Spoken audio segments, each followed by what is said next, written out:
একটা নতুন ব্লগে তোমাদের সবাইকে ওয়েলকাম জানাচ্ছি। আশা করছি তোমরা সবাই ভালো আছো। আমি খুব ভালো আছি। তো আজকে সকাল থেকে ব্লগটা শুরু করতে পারিনি, সকাল থেকে প্রচণ্ড কাজের প্রেশার ছিল আর কি। যাই হোক, যাবো, তার প্রিপারেশন শুরু হয়েছে আর কি। আজকে সকাল থেকে কারেন্ট নেই, গরমটা প্রচণ্ড পড়ছে। কালকে তো রাতেরবেলা খুব বৃষ্টি হয়েছে, সকাল থেকে উঠে দেখি রৌদ্র তেমন একটা নেই, কিন্তু যে গরম একটা ভাব, এরকম গরমে শরীরটা বেশি অস্থির করে। রোদ্র উঠলে পরেতে তবু ঘরের ভেতরটা আছে, যাই হোক একটু ঠান্ডা ঠান্ডা থাকে, কিন্তু এরকম দিনে না ঘরের ভেতর বাইরে একই অবস্থা থাকে, প্রচণ্ড গরম থাকে। মনে হচ্ছে বৃষ্টি নামবে, ওদিকে মেঘ করেছে প্রচণ্ড।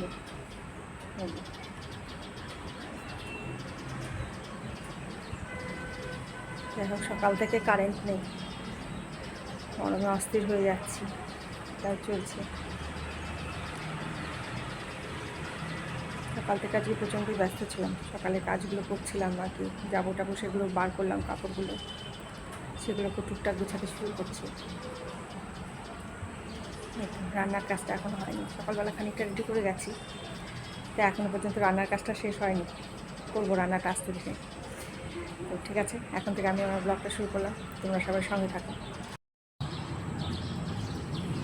গাছের আমগুলো দেখছো, এবার এই গাছটাতে খুব আম হয়েছে। গেল বছর 2-3টা আম হয়েছিল, এবার দেখি গাছ ভর্তি হয়ে আম হয়েছে। দেখতে কেমন সুন্দর লাগছে দেখো। পাশাপাশি দুটো গাছ আছে, দুটো গাছেই বেশ ভালো আম আসছে এবার।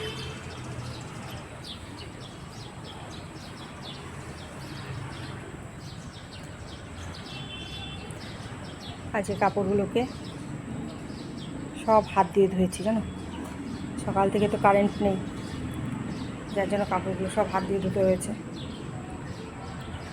আর হাত দিয়ে ধুলে না শুকাতে খুব টাইম লাগে। চলো রান্নাটা আগে বসিয়ে দিই।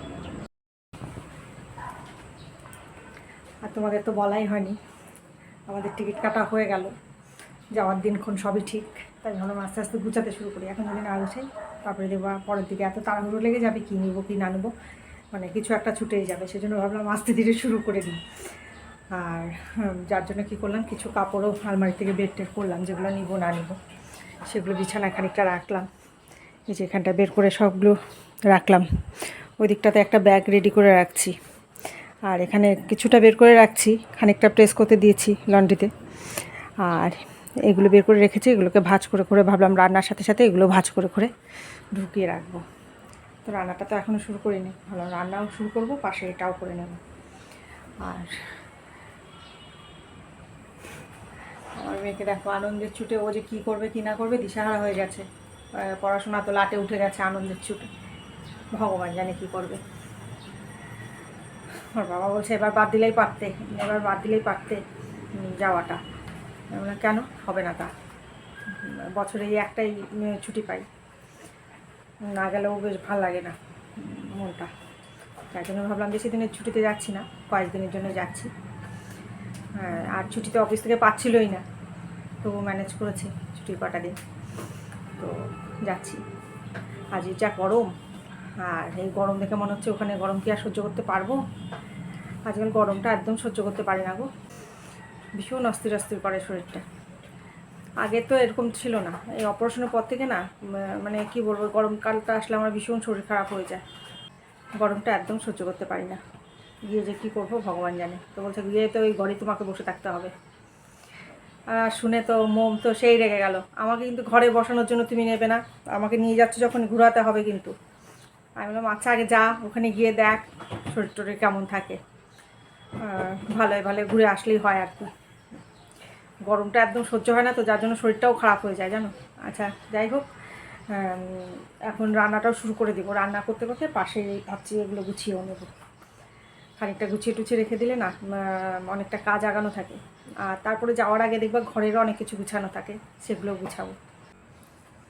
মোমের অবস্থা দেখো, এই জুতোটা নতুন এনেছে, আয় দেখা জুতোটা দেখা, এই যে জুতোটা নতুন এনেছে, একখানা হাওয়াই স্যান্ডেল, তারই দাম নিয়েছে দেখো 1300 টাকা।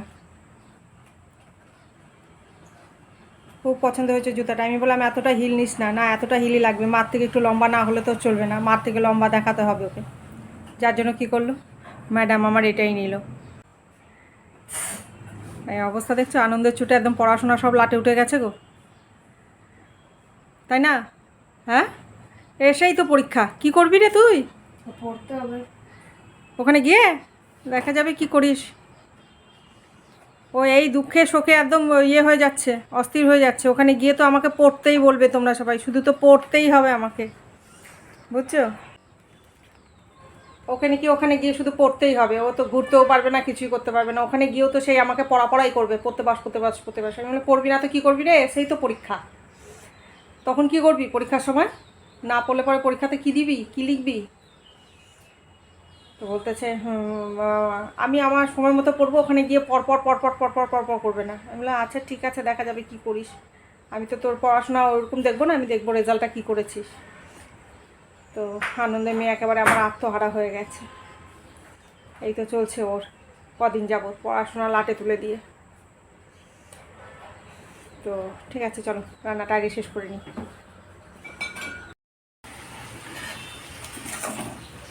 এখানে একটা সবজি বসিয়ে দিলাম মেশানো ডালের সাথে খাবার জন্য।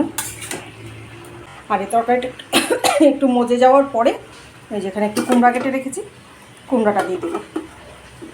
আধা সেদ্ধ হবে যখন তরকারিটা, তারপরে দেবো। আর এখানে একটু ডাঁটা আলু কেটে রেখেছি, আর এখানে অল্প একটু মাছ আছে, এই মাছটাকে করবো এই ডাঁটা আলু দিয়ে।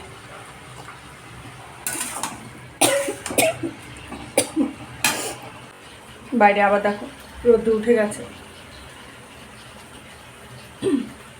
রোদ্দুর উঠলে না আমার এই রান্নাঘরটা প্রচণ্ড গরম হয়ে যায়। তো এখন দুপুর 2টা বাজে, মোমের পাপাও চলে আসছে অফিস থেকে লাঞ্চ ব্রেকে। খাওয়ার দাওয়ার করেও আবার যাবে অফিসে। তো খাবারটা দিয়ে দিলাম। আজকে যেহেতু মাছ হয়েছে, মা আজকে খাওয়া নিয়ে খুব বায়না করবে, যার জন্য কি করলাম, ভাবলাম দুজনে এক থালে খেয়ে নিব। খাইয়ে দিলে আবার দেখবা বেশ সুন্দর করে খেয়ে নিচ্ছে, যার জন্য দুজনেরটাই একই থালে নিয়ে নিলাম। ওকেও খাওয়াবো, আমি নিজেও খেয়ে নেব। তো খাওয়া দাওয়া শেষ হলো, তারপরে ভাবলাম বাইরের কাজগুলোও শেষ করে রাখি, খাওয়ার পরে দেখবে অনেক কাজ থাকে। আজকে কিছু কাপড়, ঠাকুরের কাপড় কিছু ধুয়ে দিয়েছিলাম, এগুলো বাইরে রাখা ছিল, তাই ভাবলাম এগুলো ধুয়ে রেখে যাই। আর এই যে কৌটাপাতিও কিছু ধুয়ে দিয়েছিলাম, কৌটাপাতিগুলো আজকে না গো, কালকেই ধুয়েছিলাম। তা আজকে ভাবলাম একটু রোদের তাপ আছে যখন, রোদে দিয়ে রাখি একটু। তো এগুলো শুকিয়ে গেছে, এগুলোকে তুলে রাখবো।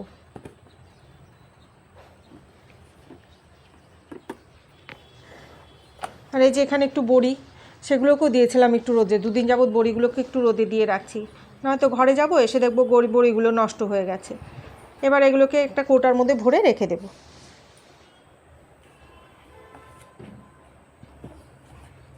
বাইরে কাপড় জামাগুলো মেলা আছে, সেগুলোও তুলে রাখবো,